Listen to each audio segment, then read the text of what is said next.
Bom dia, pessoal. Hoje nós vamos começar a falar sobre Roma, ok?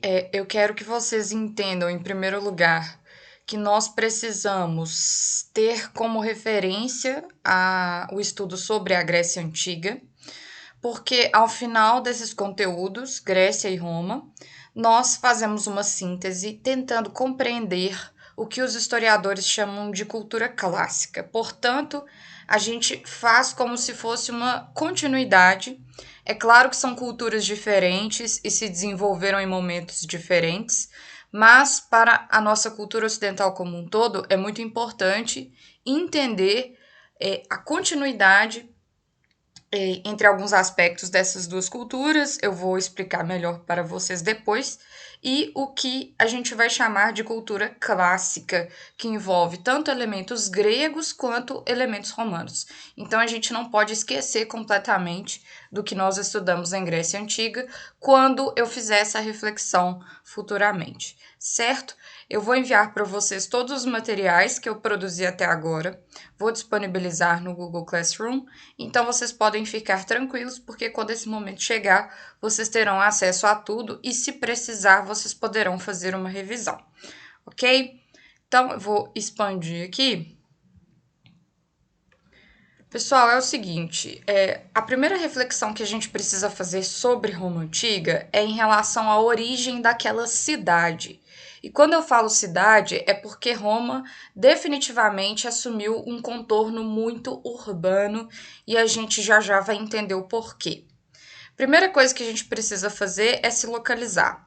Quando a gente fala de Roma, tanto na fase imperial expansionista quanto na própria origem, nós estamos falando da Península Itálica. Por que a gente não se refere ao país Itália? Porque, como vocês já devem saber, ele não existia na antiguidade como um território unificado. A Itália, curiosamente, é um país que se unificou tardiamente em relação a outras regiões da Europa. E isso a gente vai entender melhor no segundo ano.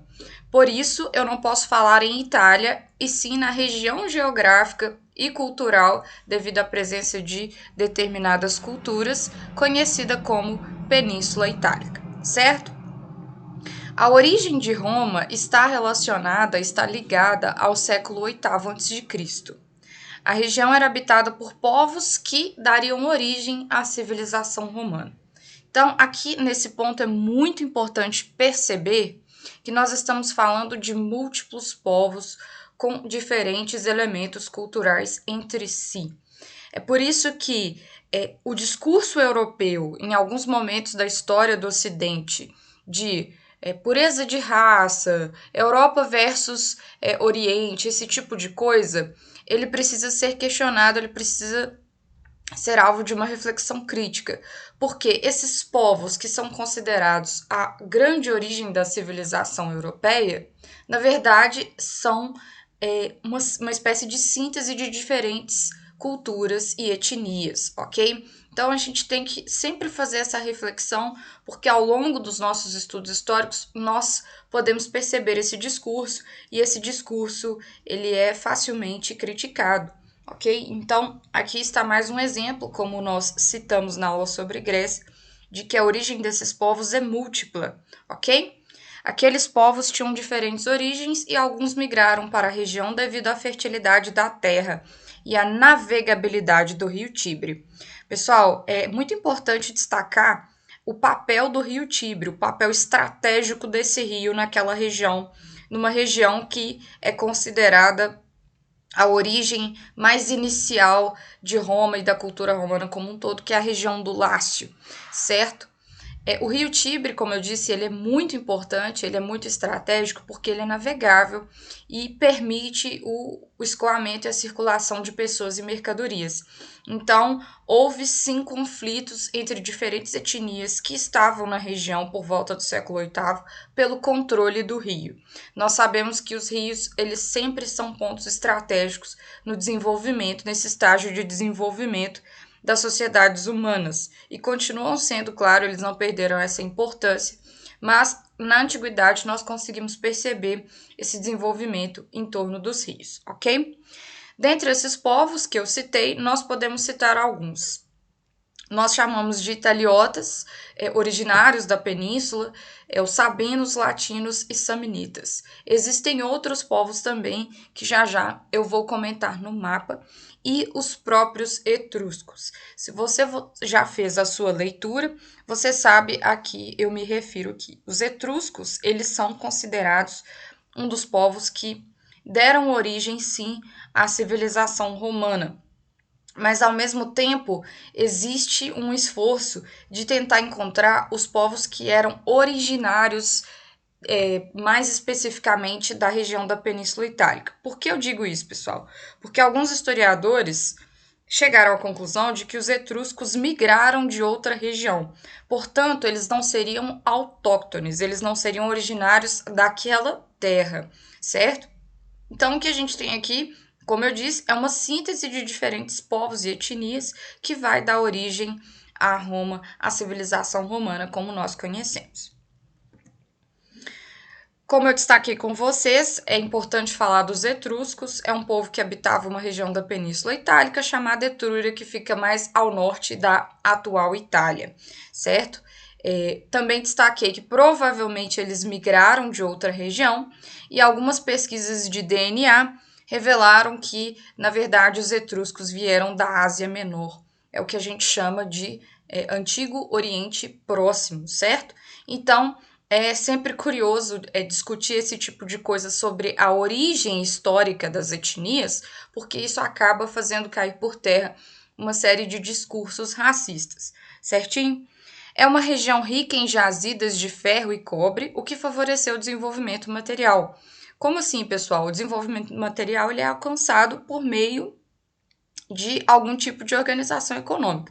Então, para que aquela civilização se desenvolvesse, foi necessária uma organização econômica que rendesse recursos e daí promovesse esse desenvolvimento material. Quando a gente fala de desenvolvimento material, eu quero dizer habitações, infraestrutura, porque nós sabemos que Roma vai ser muito conhecida ao longo de toda a sua história por sua infraestrutura, então tudo isso vem de algum lugar.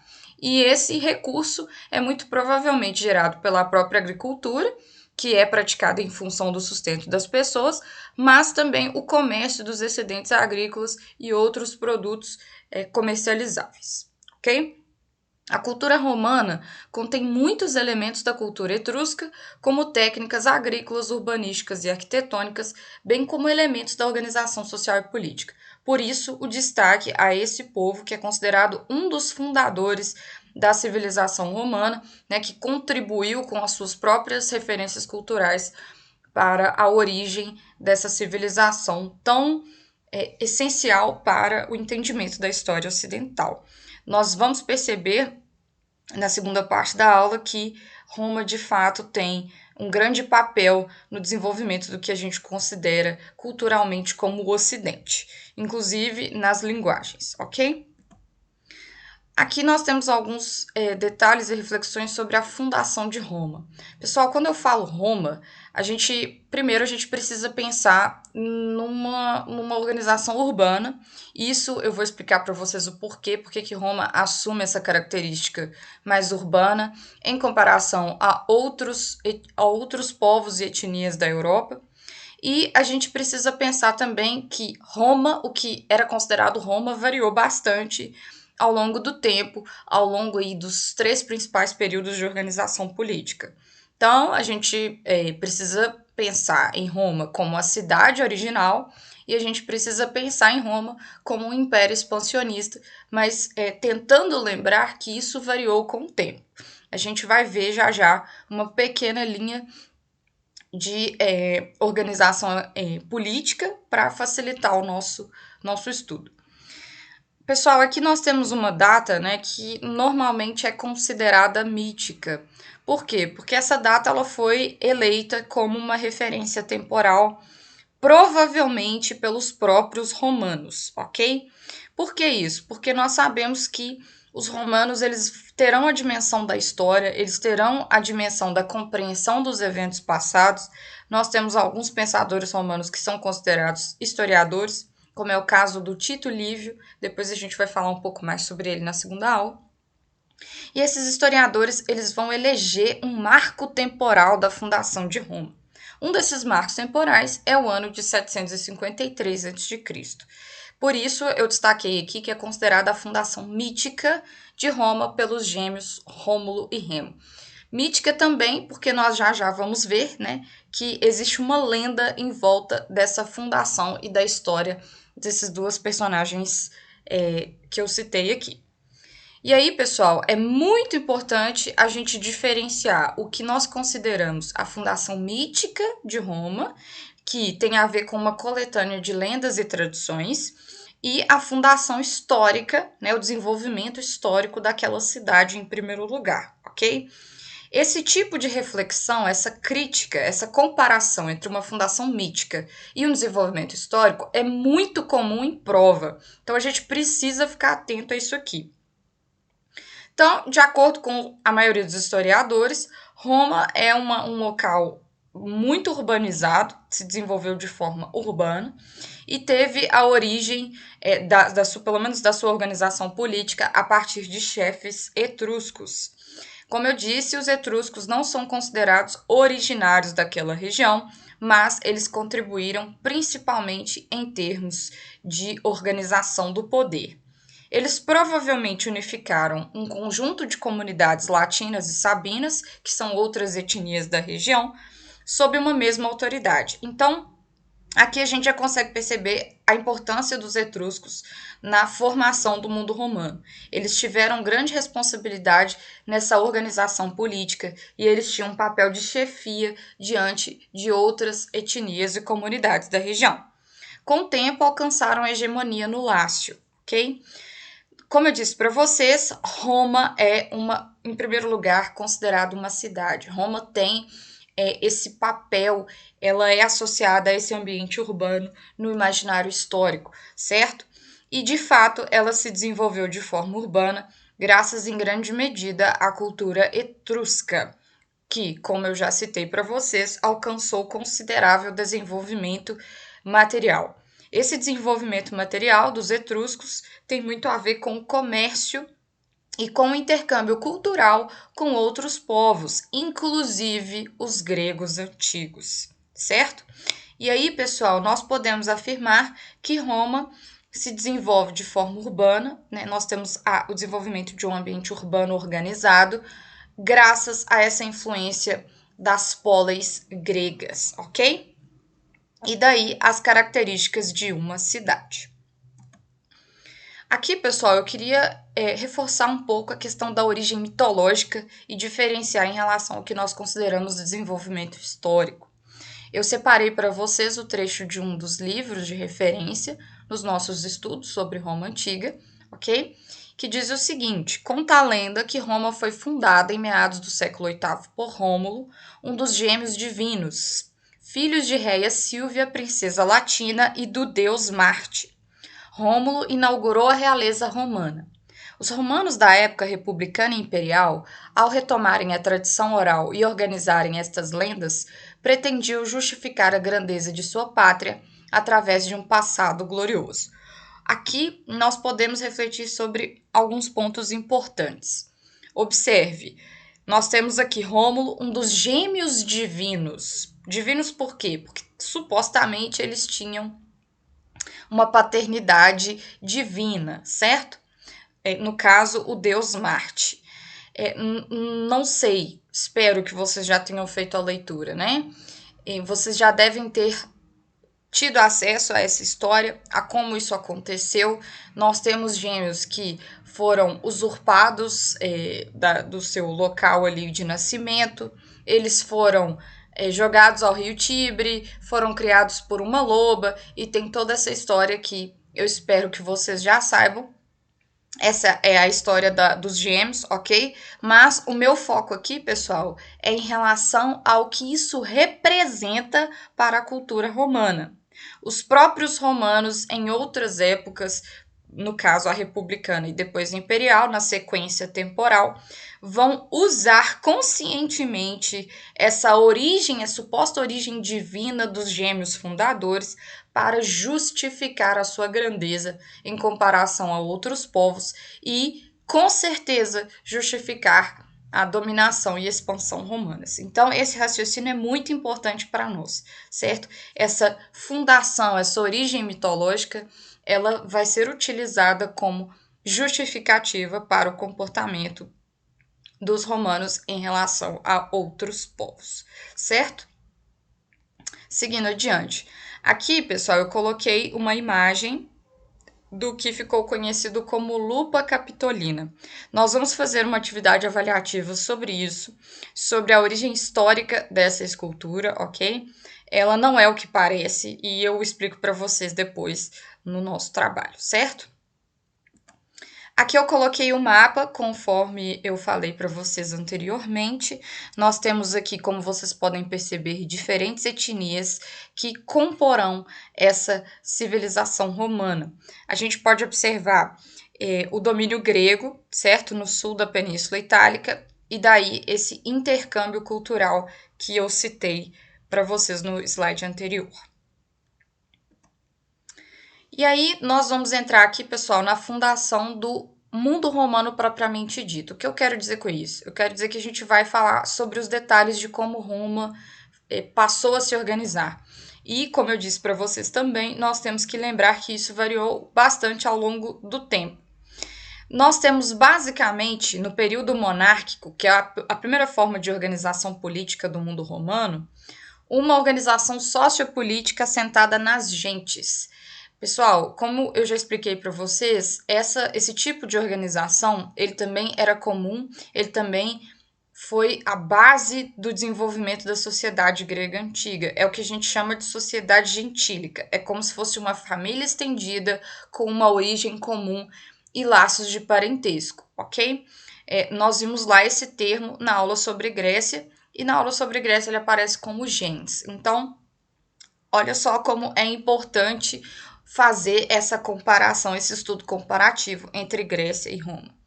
O poder era exercido por um patriarca, né? E esse nome latim, inclusive, aparece no nosso estudo sobre Grécia também, que é, no caso, o pater familias, ok? Ou pater familia. O patriarca era responsável pelo culto familiar e controlava a vida de seus parentes subordinados, escravizados ou livres. Então, esse patriarca, como nós já citamos também no contexto da Grécia, era uma figura masculina de grande autoridade e, em torno dele, organizavam-se as atividades da família, mas também as atividades dos dependentes daquela família, certo? A gente vai entender um pouco melhor essa questão da dependência de homens pobres e livres em relação a um patrono, que também tem a ver com essa figura do patriarca, certo? O poder estava ligado à propriedade da terra e também ao nascimento. Pessoal, a fase monárquica de Roma, ela tem tudo a ver com essa origem da realeza romana. E nós temos aí, portanto, a difusão de uma origem divina, certo? E a diferenciação no sentido de quem tem a origem e quem não tem, certo? A gente vai entender também essa questão de quem é bem nascido e quem não é. Então, a gente precisa pensar aqui em dois elementos de diferenciação social: a propriedade da terra e o nascimento. Mantenham isso em mente. Como eu disse para vocês, a gente precisa de uma referência temporal para entender as fases da cultura romana antiga. O período monárquico, o período republicano e o império. O império é ainda subdividido em dois momentos, Alto Império e Baixo Império, mas a gente não precisa preocupar tanto com isso agora. Seguindo adiante na organização social, a gente já começou a falar sobre como o mundo romano vai se formar, quem tem autoridade, quem depende dessa autoridade, e aí nós temos alguns nomes mais específicos. Em primeiro lugar, os patrícios, que seriam uma espécie de nobreza, de aristocracia, e basicamente significa aqueles com pais. Foi o que eu disse para vocês. Existem os bem-nascidos e existem os mal-nascidos. Quem nasceu com pais, entre aspas, é aquele que tem uma origem nobre, que sabe a sua origem. E a questão do antepassado e da origem da família é extremamente importante na cultura romana, certo? Os patrícios são grandes proprietários de terras, ou seja, eles se diferenciam por esse critério também. Eles detêm o poder político, isto é, a capacidade de tomar decisões que afetam a comunidade como um todo, e eles são titulares de direitos que estão nos termos jurídicos de uma forma geral, e também o próprio direito de tomar decisões, ou seja, o direito político. Eles compõem, portanto, a elite romana. Esses patrícios, eles faziam parte do Senado desde a época monárquica, pessoal. Porque a monarquia romana ela tem esse detalhe interessante, a existência de um Senado que era composto por patrícios, ou seja, os membros notáveis daquela sociedade, e esse Senado é um órgão representativo, claro que não é representativo de toda a população romana, porque ele é composto apenas por patrícios, mas que foi aí um contraponto ao poder do monarca romano, ok? Existem os plebeus, que é uma massa de trabalhadores em grande número, isto é a maioria da população. Eles são pequenos proprietários de terras, agricultores, artesãos, comerciantes, etc. E aí eles têm essa relação de dependência com os grandes proprietários que eu já citei e vou explicar para vocês agora. Pessoal, essa dependência ela tem muito a ver com a ideia de benesses. O que seriam as benesses? Seriam favores, seriam atitudes favoráveis tomadas pelos patrícios em relação a esses plebeus ligados a eles. Como é que esses plebeus se ligam aos patrícios? Por meio do trabalho, principalmente. Porque no mundo antigo, o trabalho não era característico das camadas mais elitizadas das sociedades. E quando eu falo mundo antigo, a gente pode pensar aqui, pelo menos em Roma e Grécia. Nós vimos que, por exemplo, para que um cidadão ateniense exercesse completamente a sua vida pública, para que ele gozasse da sua vida pública, era necessário que alguém desempenhasse o trabalho pesado. E daí aquela ideia de a escravidão presente na Grécia Antiga, nas polis gregas, garantir a liberdade do cidadão que era titular de direitos políticos. Nós sabemos que poucos eram cidadãos, ok? Na verdade, a minoria, pelo menos. E no caso de Roma, nós temos uma minoria da população com direitos políticos, no caso, os próprios patrícios. Então, nós temos plebeus que não têm direitos políticos. Dessa forma, eles dependem do poder decisório e também do poder econômico dos patrícios. Afinal de contas, quem possuía a terra eram os patrícios. E daí a ideia de dependência econômica também. E aí, pessoal, nós temos uma relação muito interessante em Roma que ficou conhecida como clientelismo. Um patrício ele tem uma rede de clientes que são plebeus, são trabalhadores pobres que dependem da sua boa vontade, certo? E essa boa vontade, como eu disse, tem muito a ver com a capacidade política que os plebeus não tinham. Esses patrícios que tinham essa rede de clientes, de dependentes pobres, eles também podem ser chamados de patrões. E aí nós temos a clientela. Essa clientela tem a ver com o apadrinhamento político, jurídico e econômico, ok? Por fim, nós temos os escravizados, e esses escravizados, eles poderiam estar nessa condição por dívidas ou capturados, né, presos nas campanhas militares durante as batalhas. Pessoal, então por enquanto é isso. Essa é a primeira aula de Roma, nós teremos mais uma, ok? E agora nós vamos para o Classroom. Até a próxima.